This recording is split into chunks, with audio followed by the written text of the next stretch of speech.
Welcome to my TNA Impact review. I'm very sorry, but unfortunately I had some unforeseen difficulties during Thursday and Friday. I really didn't get a chance to see Impact until last night, that Saturday night. So this is being done on a Sunday. But what did I think about the show? It wasn't that bad. It was a surprise. That's what the entire basis of the show was, a big surprise. Big surprises throughout this show to try and build into the next pay-per-view, which is Sacrifice. I don't know if they're going to do a monthly pay-per-view cycle, but right now they switched Victory Row for Lockdown. Right now, Lockdown will be coming up, and it's Sacrifice. So the question is going to be what's going to be after Sacrifice, if they're going to have anything at all. But when you see the beginning of the show with MVP, he didn't do a bad segment. As the director of operations, makes me think of WWE. But I do believe in this respect it's a little more organic, because it feels so really stiff in the WWE right now.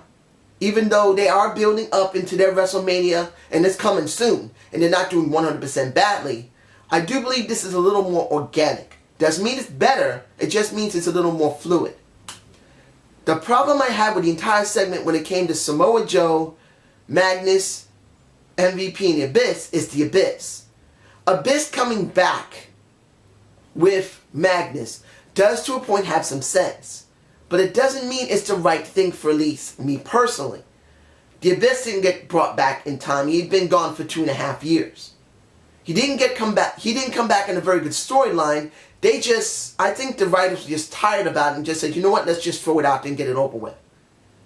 So in those respects, the Abyss character coming back the way he has been sucked. And I was hoping they would bring him back with a strong manager. But having Magnus as his manager doesn't mean it's a strong manager type. They're going to make sure that Magnus stays champ and needs to be well presented. But with the Abyss there, he's just going to feel like a third wheel. Or the Abyss is going to feel like a third wheel. And I don't want to see that from either one of them. I know Abyss isn't that great of a character. Come on. He is our monster. And this is what we need from him to be a monster. He just doesn't... I don't feel it from him right now. You guys can tell me below what you feel from the Abyss and how, if he's doing well, what is the parts you like? Because I like to know. Eric Young interfering with the Abyss and Samoa Joe match, which wasn't a very bad match. A little slow pace though. Makes sense because of what's going to happen next week with Samoa Joe versus Magnus. The little back and forth with Samoa Joe and Eric Young wasn't too bad. They're still trying to stick with the storyline that Eric messed up the Abyss. He should have never done what he did. So knowing that he's going to be handcuffed to him next week, it makes me think this is leading into Sacrifice. They're going to be doing something here. I don't know if it's going to be good or not, but this is what we got. Now, Brittany versus Gail Kim. This is 2 surprises in 1.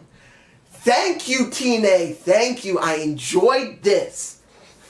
I enjoyed seeing Brittany. The little vignette just before the match started wasn't too bad. Her admiring Madison Rayne. It would have been better for her to say Angelina Love, but if that's for the real truth, that she does admire Madison Rayne, I'm alright with it. That's her real feeling. The match itself didn't matter. Gail Kim got pinned.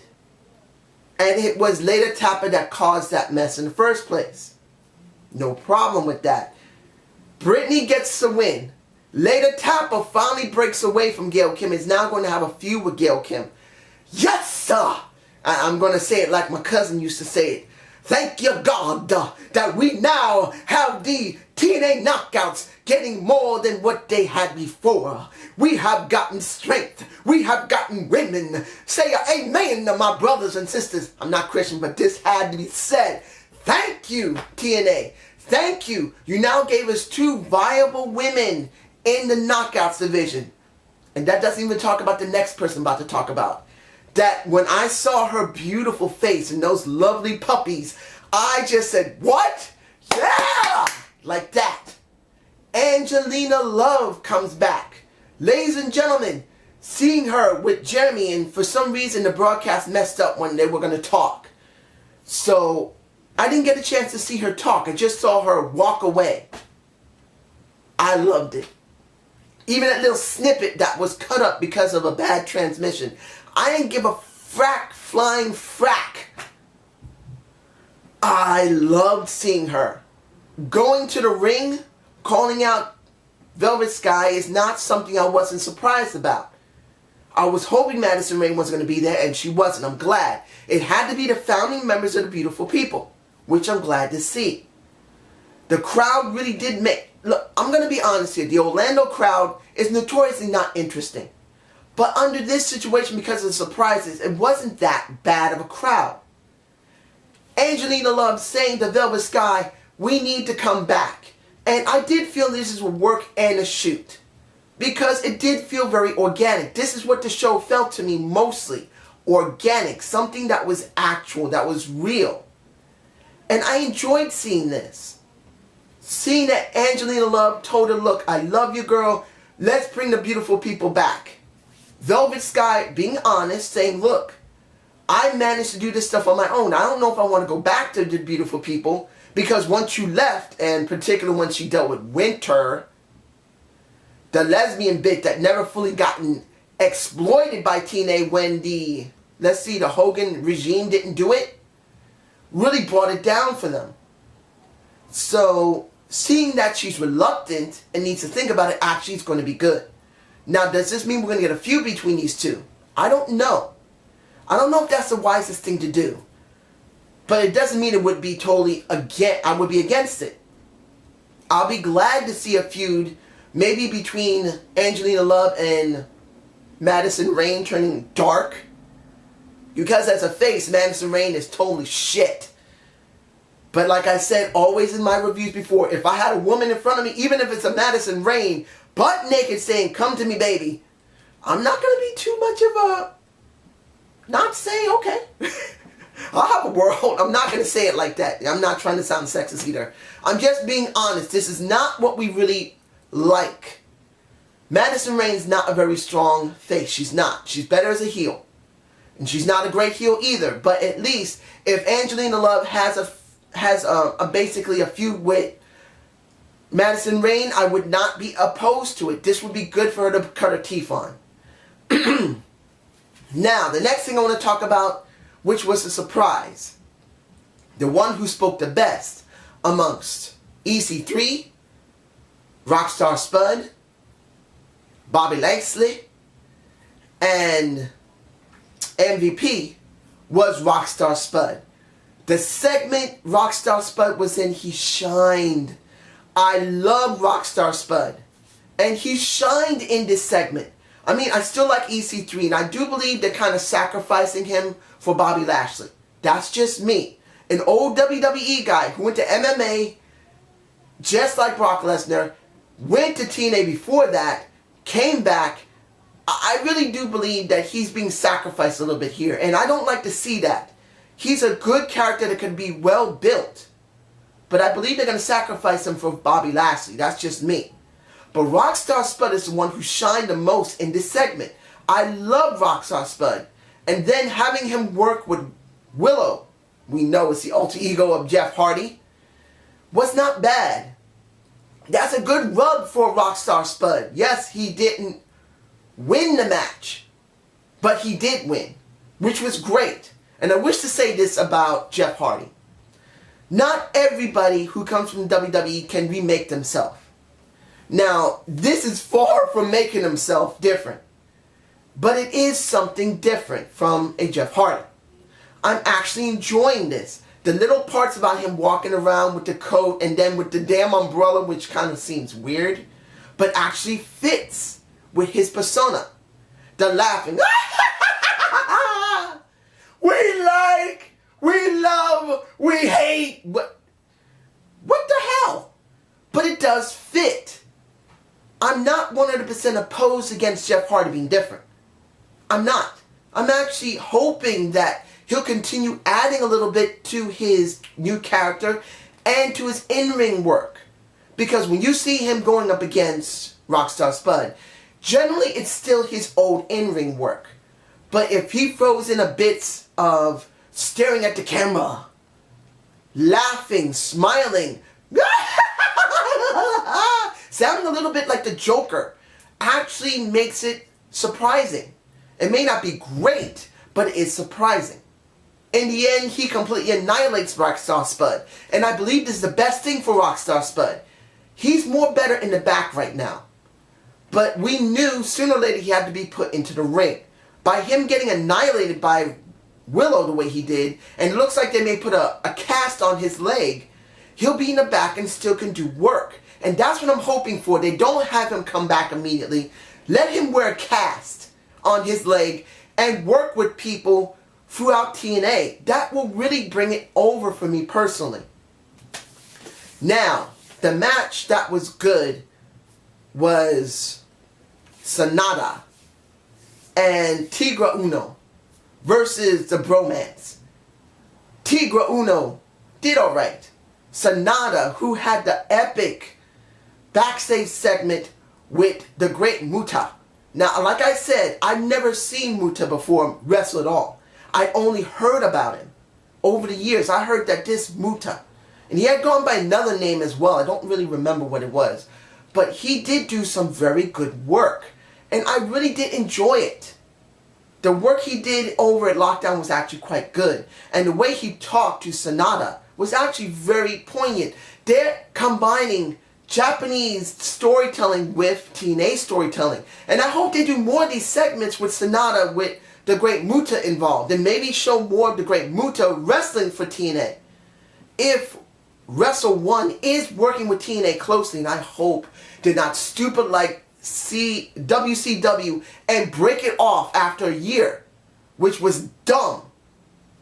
I really hope they continue doing this. Let our TNA guys mix with Wrestle 1's TNA, Wrestle 1, and back and forth. This will really promote both promotions. They need it. Now, let's see here.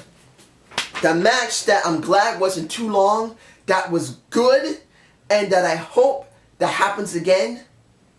The street fight between Anderson and Shaw. Ladies and gentlemen, when I saw Shaw come out with the mannequin, I thought only one thing, and I'm sure you thought of it yourself. Head with Al Snow. I really believe that Al talked with him and said simply, you know what? You're doing this dark, weird character. I did this with Head. Let's get you a part of a mannequin, dress her like Christy Hemme, bring you out, you will get over. And I believe that he got over. Yes, he lost the match, but it doesn't really matter. This new persona I love of Samuel Shaw, and I hope they continue building it. He could truly be a strange, disturbed character that can take the place of the Abyss if they don't promote him well. I wouldn't mind seeing a deranged, crazed monster of a Samuel Shaw. This is what I'm hoping for if Abyss doesn't get straightened out. Now, what is left here?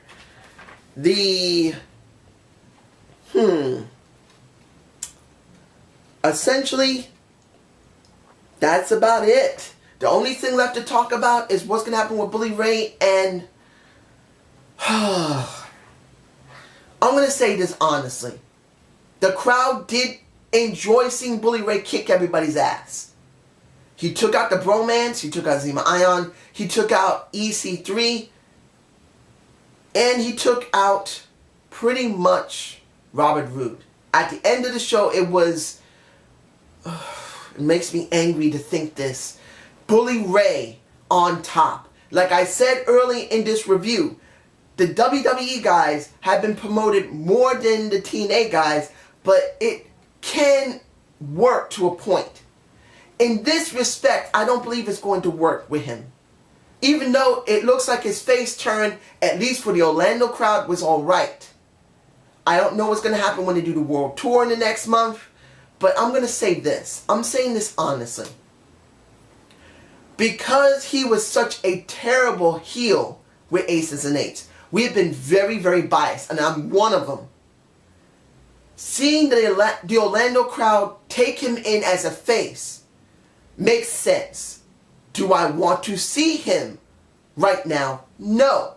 I would like to have seen him away for a couple of months, come back and then turn face. He has been in our face constantly for 2 years now.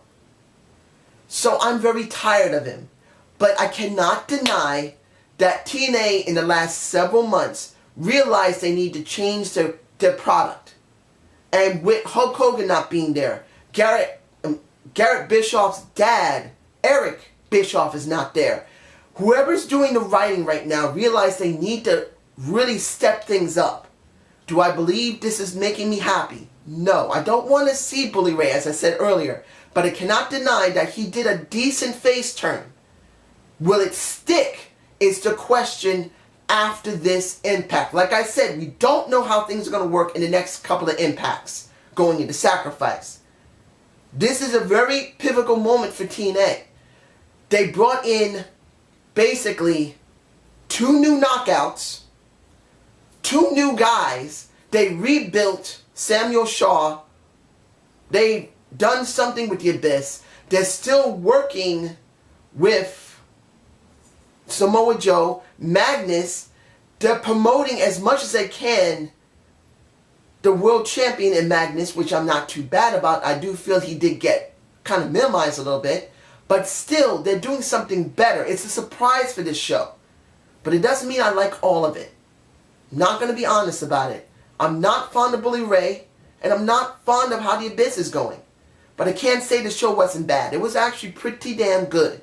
So I hope you enjoyed this Impact review. Please give me a comment below, and I apologize that I couldn't get this out earlier. Like I said, I had some unforeseen difficulties this week coming in. So I hope you have a good day.